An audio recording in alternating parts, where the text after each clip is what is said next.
कभी सोचा है कि प्रोफेशनल ट्रेडर्स आखिर उन स्टॉक्स को कैसे ढूंढ लेते हैं जो उड़ान भरने ही वाले होते हैं?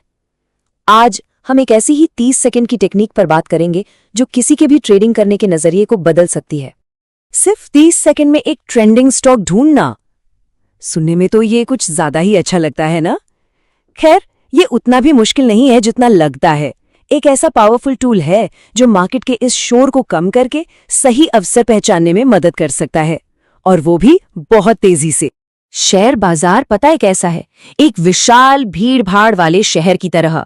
हजारों कंपनियां हैं, सब अपना ध्यान खींचने की कोशिश कर रही हैं।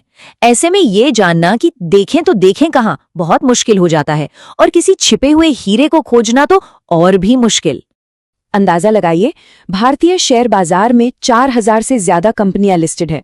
जरा सोचिए, अगर हर कंपनी के चार्ट को देखने में सिर्फ 1 मिनट भी लगाया जाए तो सबको देखने में 66 घंटे से ज्यादा लग जाएंगे। और इतने समय में मार्केट कहां से कहां पहुंच जाएगा, कौन जानता है।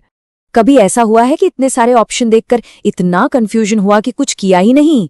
बस यही है एनालिसिस पैरालिसिस, और ये ट्रेडर्स और इन्वेस्टर्स के लिए एक बहुत बड़ी प्रॉब्लम है।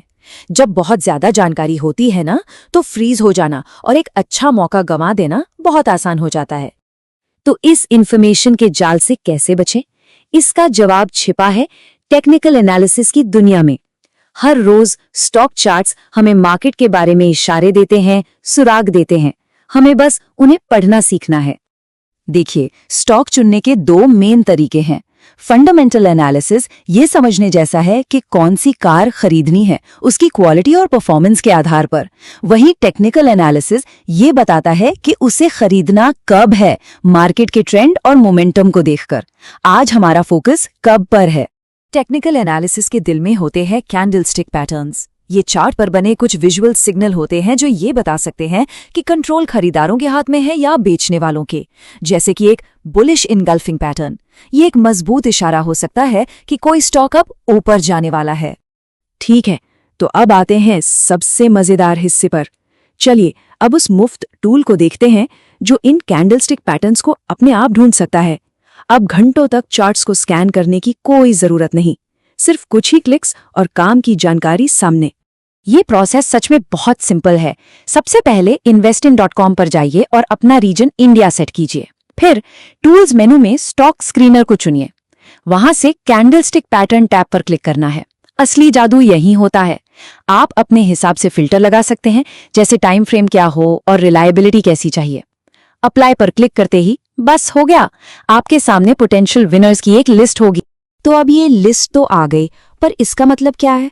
चलिए इस डेटा को ब्रेक डाउन करते हैं और इसे ऐसी जानकारी में बदलते हैं जिस पर कोई एक्शन लिया जा सके। आपको कुछ इस तरह का रिजल्ट दिखेगा। इसमें स्टॉक का नाम होगा, उसमें कौन सा कैंडलस्टिक पैटर्न बना है वो दिखेगा, पैटर्न की विश्वसनीयता कितनी है और किस टाइम फ्रेम पर बना है, ये सब दिखेगा। मतलब एक ही नजर में बहुत सारी जानकारी। अब यहाँ बात थोड़ी और दिलचस्प हो जाती है। रिलायबिलिटी रेटिंग पर ध्यान दीजिए। 1 स्टार मतलब एक कमजोर सिग्नल, 2 स्टार मतलब मीडियम और 3 स्टार का मतलब है एक मजबूत सिग्नल। समझदारी इसी में है कि अपना ज्यादातर समय और ध्यान 3 स्टार वाले पैटर्न्स पर ही लगाया जाए। सही टाइम फ्रेम चुनना बहुत जरूरी है। अगर कोई इंट्राडे ट्रेडर है तो उसे 15 मिनट या 1 घंटे जैसे छोटे टाइम फ्रेम पर फोकस करना चाहिए, और अगर कोई स्विंग या पोजिशनल ट्रेडर है तो उसे डेली या वीकली जैसे लंबे टाइम फ्रेम को देखना चाहिए। पर हाँ, एक बात याद रखने वाली है, छोटे टाइम फ्रेम पर बने पैटर्न अक्सर कम भरोसेमंद हो सकते हैं, तो जरा संभल कर।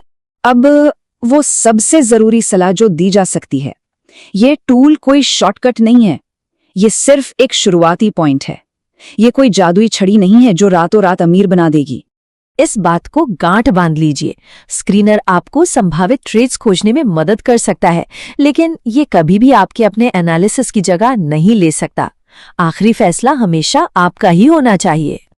तो देखिए, ये टूल 4000 शेयरों के समंदर में से कुछ गिनी चुनी संभावनाओं को बाहर निकालने जैसा है, लेकिन असली काम तो स्क्रीनिंग के बाद शुरू होता है। उन स्टॉक्स के चार्ट्स में गहराई से उतरना, अपने खुद के इंडिकेटर्स लगाना और अपनी पूरी रिसर्च करना, उसके बाद ही कोई कदम उठाना चाहिए।